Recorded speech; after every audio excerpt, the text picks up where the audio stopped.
Pois então, pessoal, muito boa noite. Vamos dar início aqui à nossa atividade.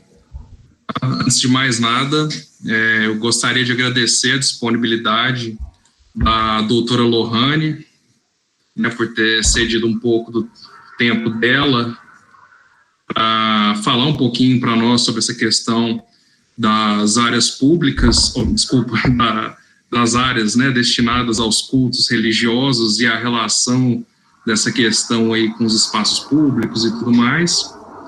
E gostaria de dizer que essa iniciativa, né, uma iniciativa da Comissão de Defesa do Sagrado, da União dos Juristas Católicos da Arquidiocese de Goiânia, né, e trata-se de um tema muito pertinente, extremamente importante, porque, com certeza a Lohane vai falar disso, é um tema bem recorrente, né, que tem algumas nuances bem interessantes.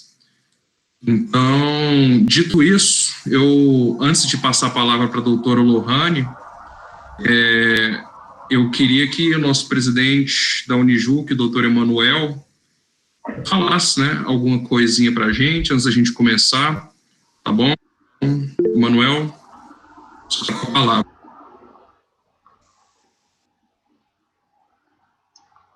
Boa noite a todos, então.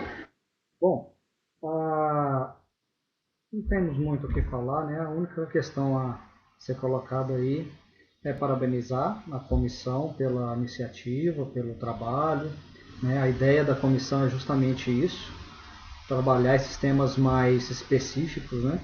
Com um grupo grande, com um grupo total, é complicado trabalhar essas questões mais específicas.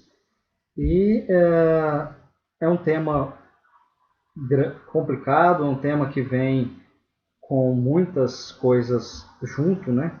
Traz muita coisa junto. E a doutora Lohane tem já uma experiência boa nesse sentido. Tem trabalhado aí junto com a Arquidiocese de Goiânia, já que é procuradora da Arquidiocese, né? Trabalhado bastante nesse tema, nesse sentido. Então, só desejo a todos uma boa palestra, que vale a pena. E parabenizar também a todos os membros da Unijuc que estão aí presentes pelo trabalho. Boa noite. Então, doutora Lohane, você está com a palavra. Novamente, muito obrigado e boa palestra para você.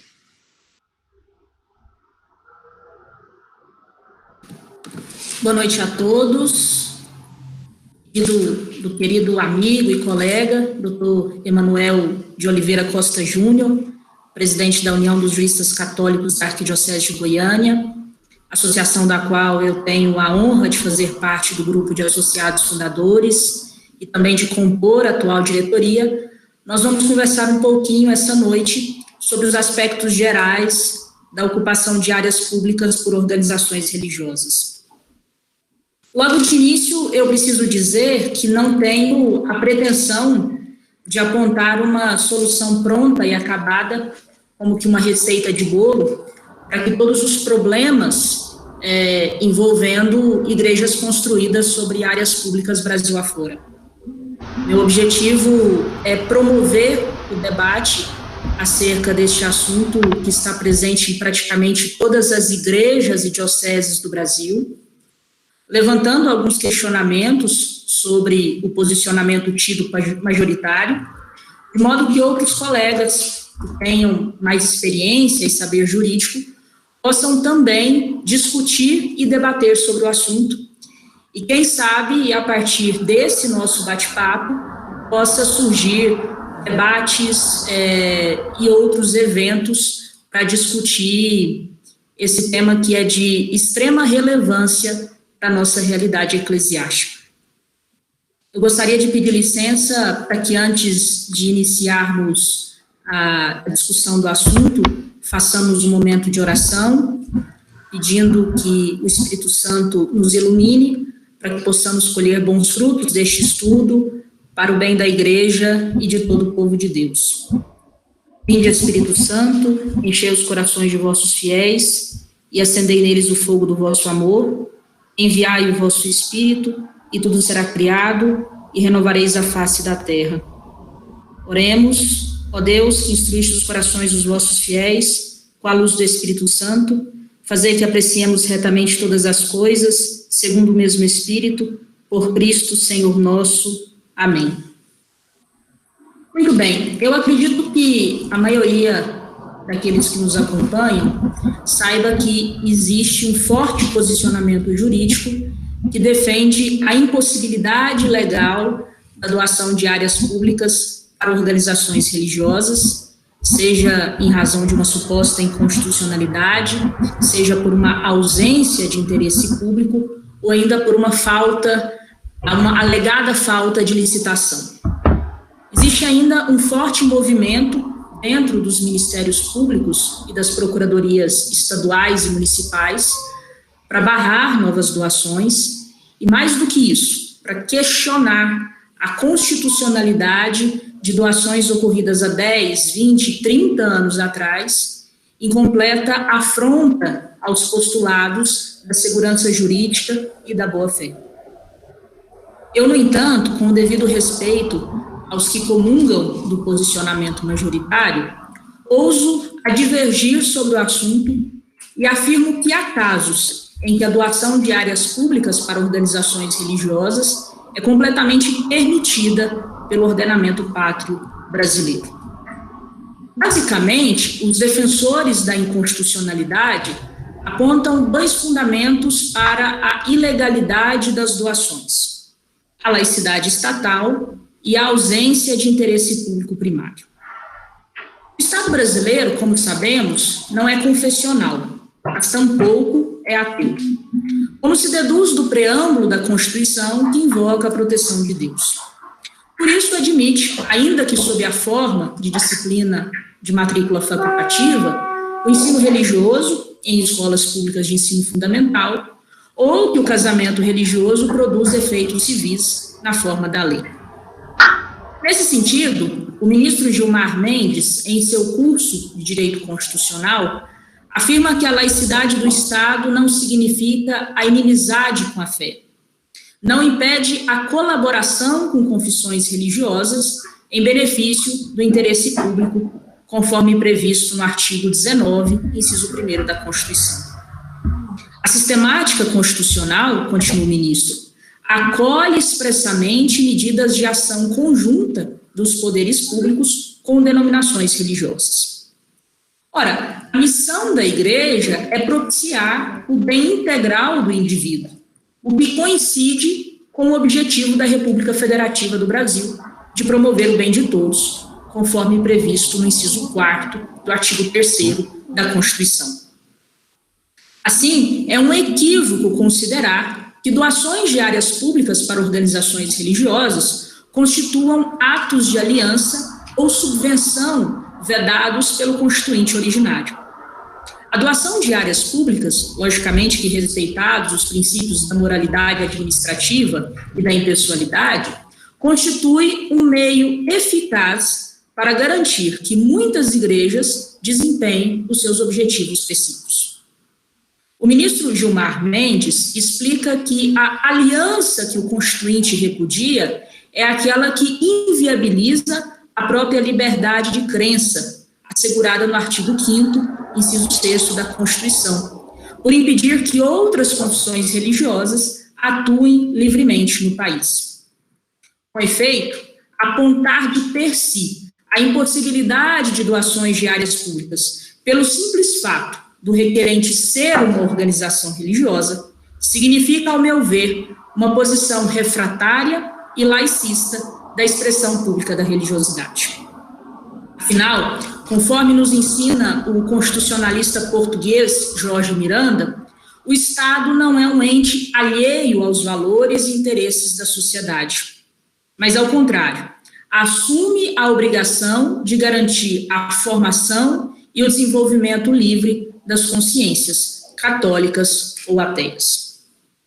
Pois bem, construímos então um raciocínio de que o simples fato de ser uma organização religiosa, e aqui eu digo uma igreja católica, evangélica, um centro espírita, uma mesquita, um terreiro, uma sinagoga, enfim, não constitui, por si só, um impedimento legal para receber em doação um bem público.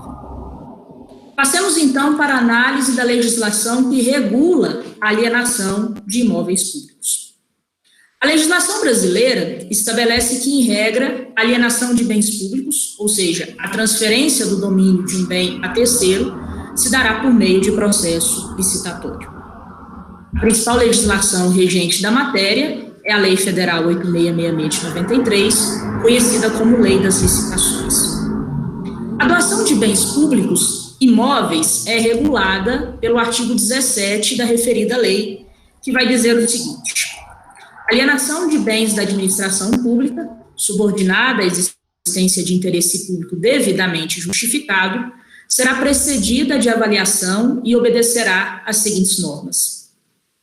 Quando imóveis, dependerá de autorização legislativa para órgãos da administração direta e entidades autárquicas e fundacionais, e para todos, inclusive as entidades paraestatais, dependerá de avaliação prévia e de licitação na modalidade de concorrência, dispensada estas nos seguintes casos. A linha B, doação permitida exclusivamente para outro órgão ou entidade da administração pública de qualquer esfera do governo. Como se vê, o dispositivo legal prevê que, para que a efetivação de doação de imóveis públicos se aconteça, é necessário 1. Autorização legislativa, 2. Avaliação do imóvel e 3. Licitação na modalidade de concorrência, dispensado na hipótese de doação para outro órgão ou entidade da administração pública. Ocorre que o Supremo Tribunal Federal, no julgamento da ação direta de inconstitucionalidade 9273, registrou que a vedação constante no artigo 17, inciso 1º, a linha B da Lei 8666, no sentido de dispensar a licitação exclusivamente para os casos de doação para outro órgão ou entidade da administração pública, aplica-se somente à União.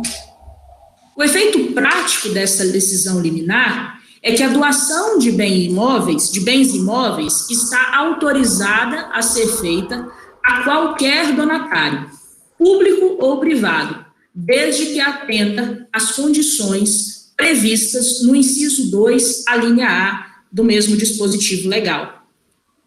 O inciso 2 vai dizer: quando imóveis, dependerá de avaliação prévia e de licitação, dispensada nos seguintes casos: doação permitida exclusivamente para fins e uso de interesse social, após avaliação de sua oportunidade e conveniência relativamente à escolha de outra forma de alienação. Veja, portanto, que a referida norma não traz qualquer limitação a doações a entidades religiosas, trazendo como requisito essencial a caracterização do interesse social, sem desconsiderar os outros elementos, ou seja, avaliação prévia, conveniência e autorização legislativa. Observem, portanto, que o elemento essencial para se admitir a dispensa de licitação é a efetiva comprovação de que essa doação atenderá ao interesse público. E o que é esse bendito interesse público que tanto se fala? Segundo o professor Gil França, professor da Escola da Magistratura do Distrito Federal, o interesse público pode ser compreendido como o produto das forças de uma sociedade. Forças essas jurídicas, políticas, econômicas, religiosas, concretizadas em certo momento e espaço, que exprime o melhor valor de desenvolvimento de um maior número possível de pessoas dentro dessa mesma sociedade. Meus caros, sem qualquer proselitismo, é preciso reconhecer que a presença da igreja é de interesse público. Primeiro porque, como eu disse, a religiosidade é expressão da própria cultura do povo brasileiro. É um fator social que deve ser reconhecido pelo Estado. O simples fato de ser igreja, de desenvolver as suas finalidades essenciais, estritamente religiosas, já traduz a manifestação do interesse público. Eu conversava há alguns dias com alguns padres amigos e eles me contavam que depois dessa pandemia do coronavírus, o número de pessoas que chegavam à igreja dizendo: padre, eu não sei como eu cheguei aqui, eu saí de casa para me suicidar, aumentou significativamente. Quantas vidas não são salvas diariamente no silêncio de nossas igrejas? Quantas mães assustadas pela primeira gravidez, ou pela gravidez inesperada, ou ainda induzidas pelo mundo egoísta em que estamos submersos, não pararam na igreja, decididas em realizar um aborto, e lá mudaram de ideias? Mas os senhores podem dizer: mas isso é muito subjetivo. Ocorre que a igreja faz mais do que isso, e nós sabemos. Quando uma mãe não tem dinheiro para comprar comida para colocar na mesa do seu filho, ela recorre à igreja. Quando um pai está desempregado e seu filho está doente, ele vai até a igreja pedir ajuda. Quando um migrante quer voltar para casa, ele procura a igreja. Querem mais um exemplo? Assentamentos urbanos. Nome bonito para invasão. A igreja sempre chega antes do Estado. E quando não chega por decreto do bispo ou institucionalmente, chega na casa da Dona Maria, com a reza do terço semanal, com a leitura orante da palavra de Deus. Isso, para mim, é a mais clara caracterização do interesse público e social da igreja, da presença da igreja, principalmente em setores localizados em regiões afastadas dos centros urbanos. Peguemos mais um exemplo.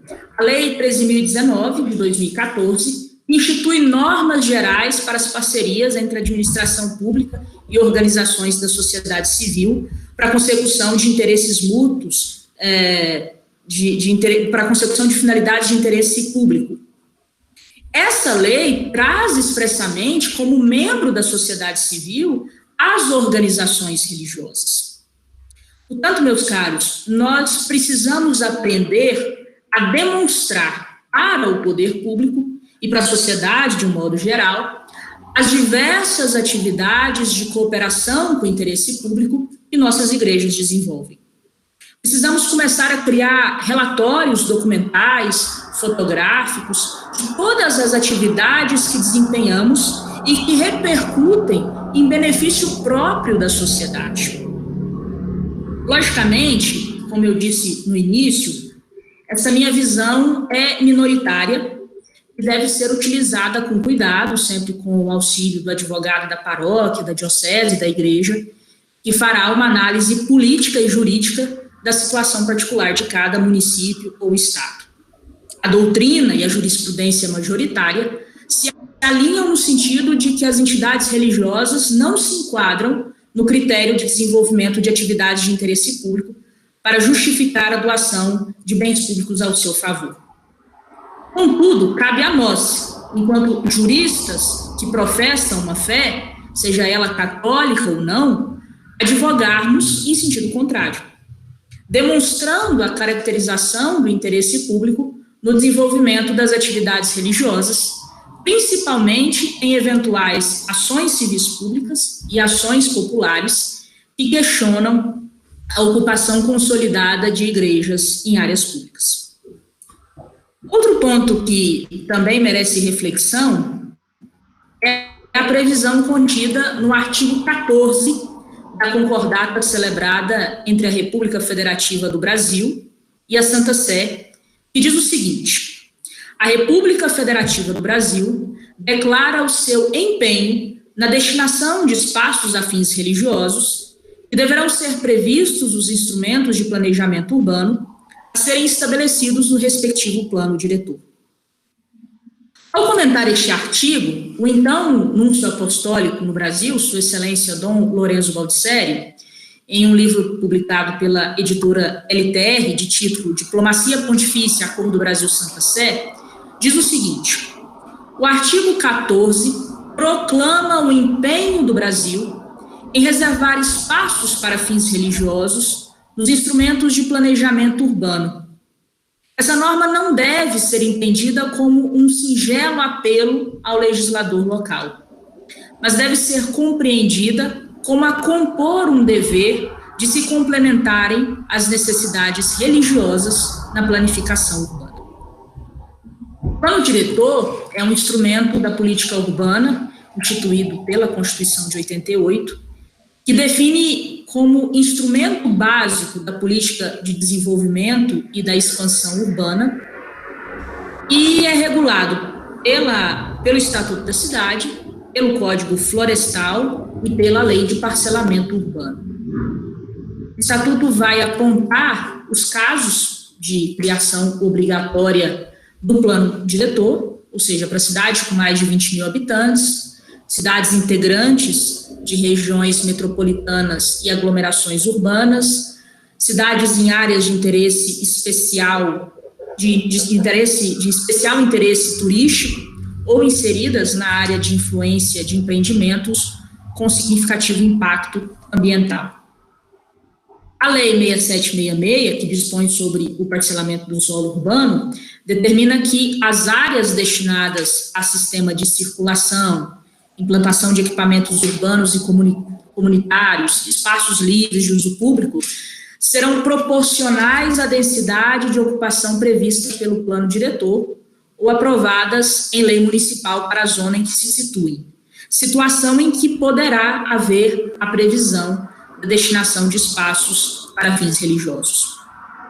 Em que pese a importância desse artigo, eu confesso que não conheço nenhuma cidade do Brasil que tenha inserido essa previsão de destinação de áreas públicas para fins religiosos em seu plano diretor. Em Goiânia, o plano está sendo discutido neste momento. Nós apresentamos em audiência pública uma sugestão, que agora vai ser analisada pela Câmara de Vereadores. É importante destacar que a simples previsão de destinação de áreas para fins religiosos não significa a transferência automática de uma área pública para determinada igreja, seja ela católica ou de outra denominação religiosa, mas sim a possibilidade de cessão dessa área, sob a forma de permissão de uso ou de doação, sem a necessidade de desafetação do bem, tornando o procedimento mais fácil e menos burocrático.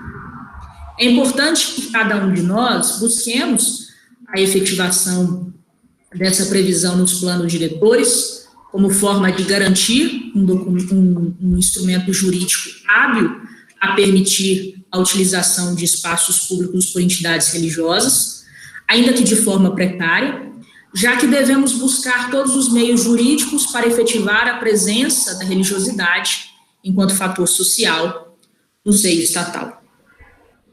Os senhores, no entanto, devem estar se perguntando: se a doação de áreas públicas para organizações religiosas é vista pela maioria como inconstitucional, se o Acordo Brasil-Santa Sé não aponta uma solução imediata, o que fazer para regularizar as igrejas atualmente edificadas em áreas públicas? A resposta a essa pergunta, com certeza, não é simples e envolve uma série de fatores, como, por exemplo, o tempo de ocupação, a existência ou não de um justo título, fatores esses que deverão ser analisados pelo assessor jurídico da respectiva igreja. Aponto, no entanto, dois caminhos que vêm sendo utilizados com bastante êxito e também com grande aceitação por parte do Ministério Público. O primeiro deles é a chamada permissão de uso, que nada mais é do que o ato administrativo unilateral, discricionário e precário, gratuito ou oneroso, pelo qual a administração pública faculta a utilização privativa de bem público para fins de interesse público. Em regra, na permissão de uso, é dispensada a licitação, a não ser que haja uma lei específica exigindo, e também cabe a cada lei específica, estadual ou municipal, dispor se é ou não necessário uma autorização legislativa específica. A permissão de uso é vista com bons olhos pelo Ministério Público e pelas procuradorias, porque não retira do patrimônio público o domínio do imóvel, ou seja, o imóvel continua sendo público.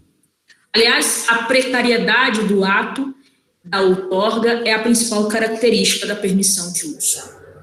Eu venho utilizando a permissão de uso para regularizar algumas igrejas construídas sobre áreas públicas, mas sempre com muito critério e como forma paliativa. Explico. A precariedade da permissão de uso, a possibilidade de que a qualquer momento possa surgir um interesse público que justifique a retomada do bem, sem direito a qualquer indenização pelas benfeitorias realizadas no imóvel, muito me preocupa, principalmente nessa sociedade que caminha a cada dia mais para o laicismo. Além de investimentos altos, de grande quantia financeira, para construir um templo digno ao culto divino, há ainda o caráter sacramental do próprio templo religioso, que não combina de forma alguma com a precariedade e a transitoriedade do ato. Por isso eu vejo que a permissão de uso deve ser um caminho a ser seguido até a regularização definitiva do templo, por meio da transferência da propriedade para a entidade religiosa. Como se daria essa transferência definitiva? Doação, permuta ou compra e venda. A possibilidade de compra e venda, com dispensa de licitação e preferência para os atuais ocupantes, surge com a Lei Complementar 806 de 2016, do Governo do Distrito Federal, que autorizou a regularização de áreas pertencentes à terra CAP e ocupadas por organizações religiosas. O último levantamento publicado pela Terra CAP informou que só no Distrito Federal 451 templos religiosos, entre católicos e de outras denominações, buscaram essa saída legal para sair da informalidade.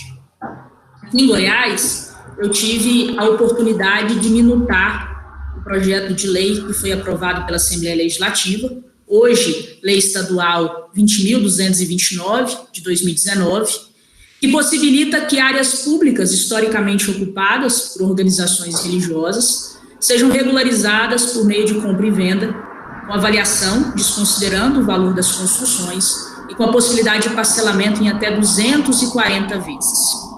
Essa mesma lei foi também replicada no município de Aparecida de Goiânia, onde também tive a oportunidade de participar do comitê de discussões, e há pouco soube que também foi replicada no município de Anápolis.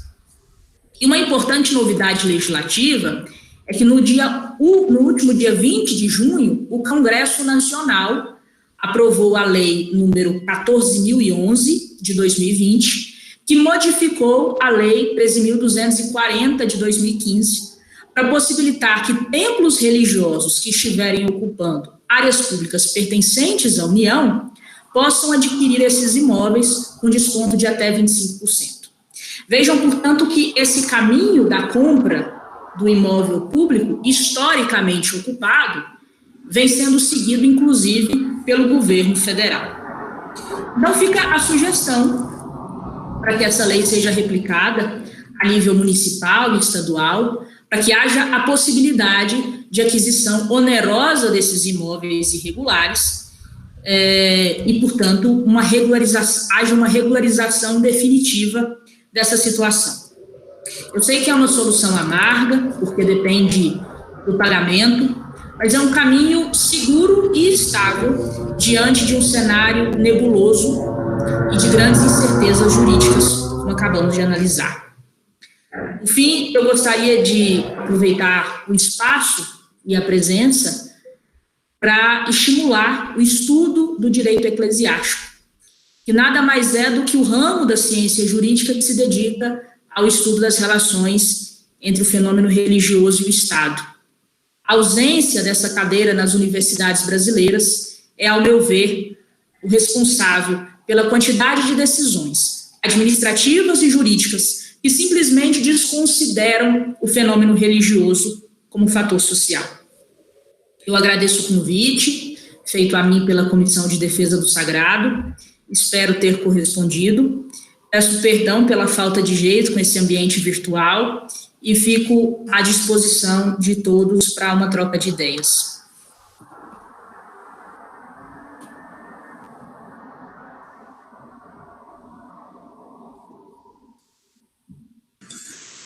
Muito obrigado, Lohane,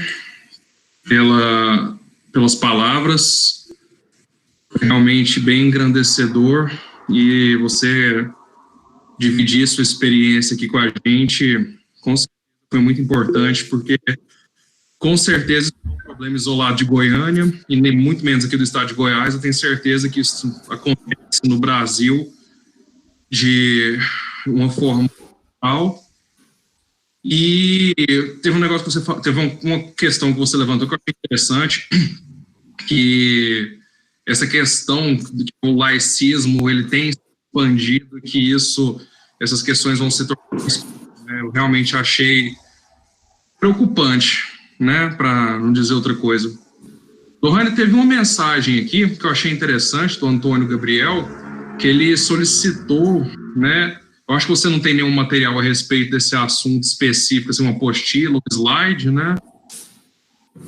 Eu peço desculpas por não ter feito o slide, foi falha minha, eu pensei que o ambiente virtual não permitia, senão teria feito. Mas eu repasso as fontes que eu utilizei, tanto o livro do ministro Gilmar Mendes, quanto o livro sobre o Acordo Brasil-Santa Sé, um livro específico sobre direito urbanístico. Eu repasso tudo isso ao Emanuel, que eu tenho certeza que ele tem o contato do Antônio Gabriel. Quanto à sua primeira observação, Vitor, eu fiz uma pesquisa rápida no final de semana sobre ações civis públicas questionando essa ocupação de áreas públicas por organizações religiosas no Brasil. Nós temos praticamente questionamentos em todos os estados da federação, desde São Paulo até o Amazonas. É impressionante que é um problema que atinge a todas as igrejas, não só católicas, mas também aos nossos irmãos evangélicos, de modo que é preciso que a gente discuta esse assunto à luz do dia, para encontrar uma saída para resolver essa situação. Em Aparecida, nós tivemos muito êxito com um comitê conjunto que foi formado, também com os nossos irmãos evangélicos, e foi graças a esse comitê que a gente conseguiu também chegar a um texto final e uma lei de regularização. Só também um detalhe curioso em Aparecida, eu não sei se a doutora Suelena está nos acompanhando, que é promotora lá, ela provavelmente tem notícias dessa ação. O Ministério Público de Aparecida de Goiânia ingressou com uma ação civil pública contra a Assembleia de Deus, Ministério Campinas, salvo engano, pedindo a declaração de nulidade da lei de doação e a consequente devolução da área pública. A sentença foi julgada procedente, mas o advogado, colega da Assembleia de Deus, muito esperto, entrou com uma ação pedindo a reparação pelos danos que essa decisão causou à Assembleia de Deus. E o município de Aparecida foi condenado a pagar quase 2 milhões de reais em razão das construções, das benfeitorias que foram construídas sobre o imóvel. Então, veja a que ponto nós chegamos. O Ministério Público pede a devolução da área. Sobre essa área, provavelmente, o poder público não tem sequer uma destinação para que se dê a ela. E, além disso, o município vai ter que pagar 2 milhões de reais para a igreja. Então, são decisões irracionais, que, como eu disse, partem de desconhecimento do direito eclesiástico, e eu acho que nós temos o dever de, cada dia mais, levar essa relação entre o Estado e a religião como fator social para o ambiente jurídico.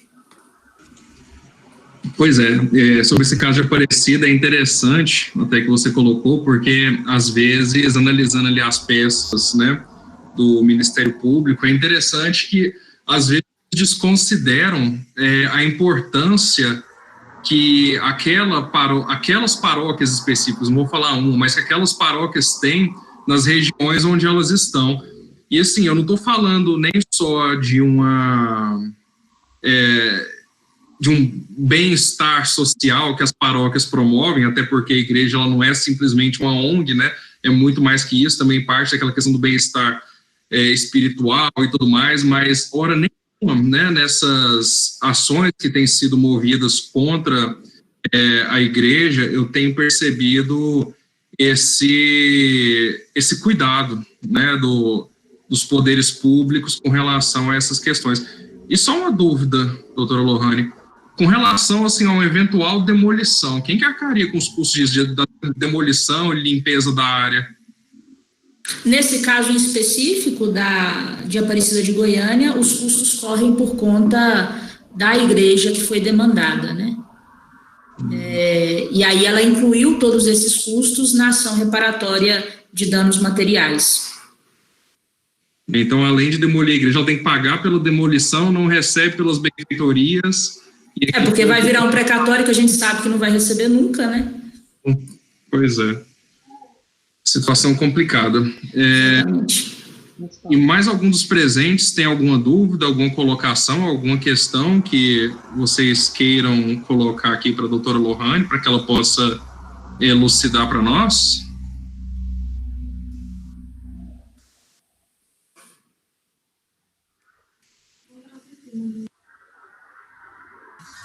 Então, muito obrigado, doutora Lohane, pela excelente explanação. Foi extremamente claro, realmente muito, assim, foi algo muito elucidativo, né? Porque até a gente da Unijuc, que às vezes tem mais contato com essas questões, assim, tem esses detalhes que você colocou das permissões, da precariedade dos atos administrativos, dos atos jurídicos que vão sendo promovidos, que até isso, às vezes, são detalhes que a gente não pega, mas realmente é muito interessante. Dito isso, eu quero passar a palavra para o doutor Emanuel, para que ele faça algumas considerações, que ele também faça uma breve apresentação da Unijuc, né, que a gente não fez isso no começo, mas é sempre um hábito nosso. Então, doutor Emanuel, você está com a palavra para apresentar a Unijuc para quem não conhece e para falar mais alguma coisa.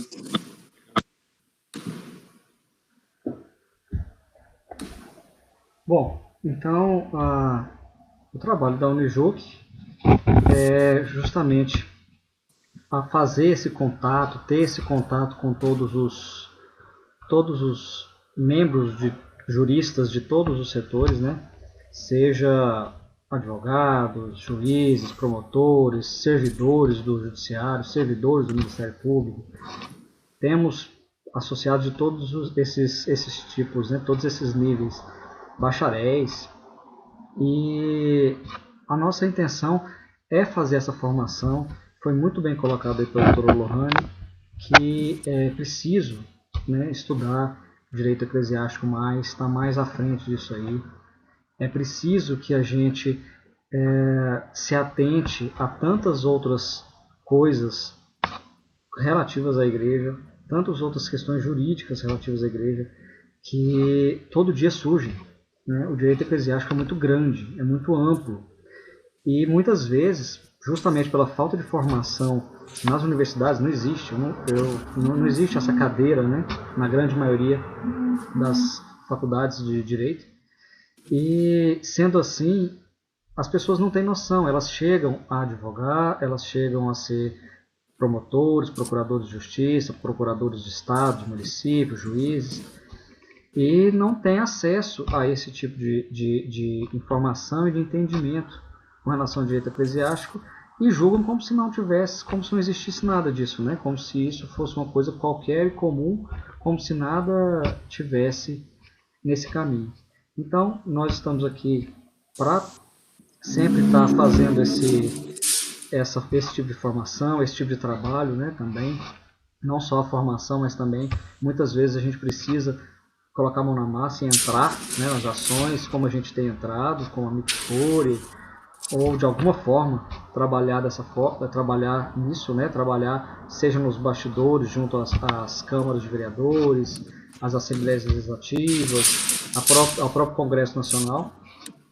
Então esse acaba sendo um pouco, né, do papel da Unijuc e de todos nós aqui. E eu também agradeço a presença de todo mundo, todos os que participaram, associados ou não ao Unijuc.